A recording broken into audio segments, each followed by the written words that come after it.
Hello दोस्तों, आज मैं आपको सुनाने वाला हूँ एक बूढ़े आम की कहानी। एक गांव में एक आम की बहुत बड़ी बाग थी। उस बाग में हर तरह के आम के पेड़ थे। वहाँ पर आसपास के गांव के लोग आया करते थे। उनमें कुछ बच्चे, जवान, कुछ बुजुर्ग लोग भी शामिल थे और ज़्यादातर अपना समय वहीं बिताते थे।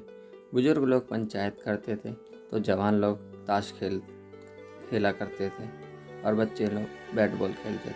कुछ समय बाद जब गर्मी का मौसम आया तो उस बाग में आम के पेड़ों में फल लगना शुरू हो गए और देखते ही देखते सभी पेड़ों में फल लग गए।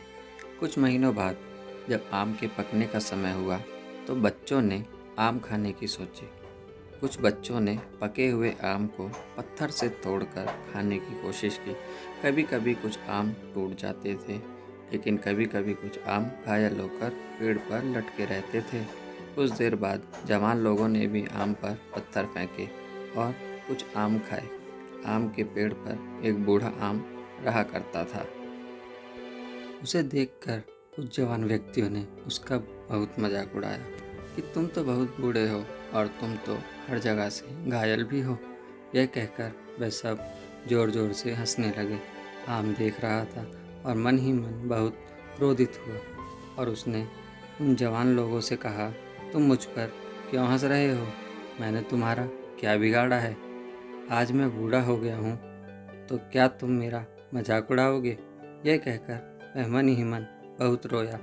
उन जवान लोगों से बोला कि मैं हर साल गर्मियों के मौसम में आता हूँ और तुम्हारे घर के और अन्य लोग यहाँ इस बाग में सदियों से हमारे फल का आनंद लेते आ रहे हैं। हमने इन फलों के बदले कभी कुछ वापस नहीं मांगा और हमेशा सदियों से सिर्फ और सिर्फ देते ही आ रहे हैं। इतना सुनने के बाद सारे जवान लड़के वहाँ से अपने अपने घर की ओर चले गए और अगले दिन फिर उसी बाग में वापस आए और उन्होंने देखा वह बूढ़ा आम चुपचाप बैठा हुआ था।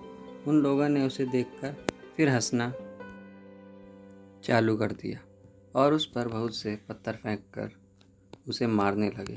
कुछ बुजुर्ग लोगों ने जवान लोगों को समझाया, तुम इस पर पत्थर ना मारो, तुम में से कोई एक इस पेड़ पर चढ़कर उसे आराम से तोड़ लाओ, पर पत्थर ना मारो, वह पहले से ही बहुत घायल है।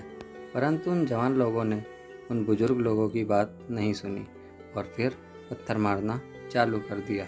कुछ पत्थर लगने के बाद वह आम जमीन पर गिर गया। गिरने के बाद वह पूरी तरह फट गया।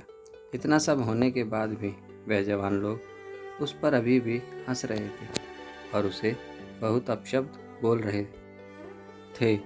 आम अभी भी उनसे प्रार्थना कर रहा था कि उसे अपशब्द ना बोले, परंतु आम की बात का उन लोगों पर कोई फर्क नहीं पड़ा और वह उस पर अभी भी पत्थर मार रहे थे।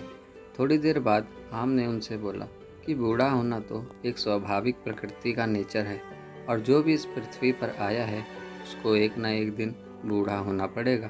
आज मैं बूढ़ा हुआ हूँ तो कल तुम लोग भी बूढ़े होगे और मैं तुम लोगों को आज श्राप देता हूँ कि जब तुम लोग बूढ़े होंगे तो तुम लोगों को दर दर भटकना होगा और खाने के लिए मोहताज होना पड़ेगा। यह मेरा श्राप है तुम लोगों के लिए। इतना कहते ही वह बूढ़ा आम मर गया। उन लोगों को उस बूढ़े आम पर बहुत पछतावा हुआ। वह लोग रोने लगे और कहने लगे कि हमें माफ़ कर दीजिए, हम आगे से ऐसी गलती दोबारा नहीं करेंगे, हमें माफ़ कर दीजिए, हमें माफ़ कर दीजिए।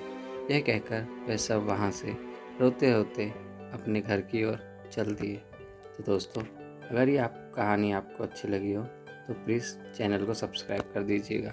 धन्यवाद।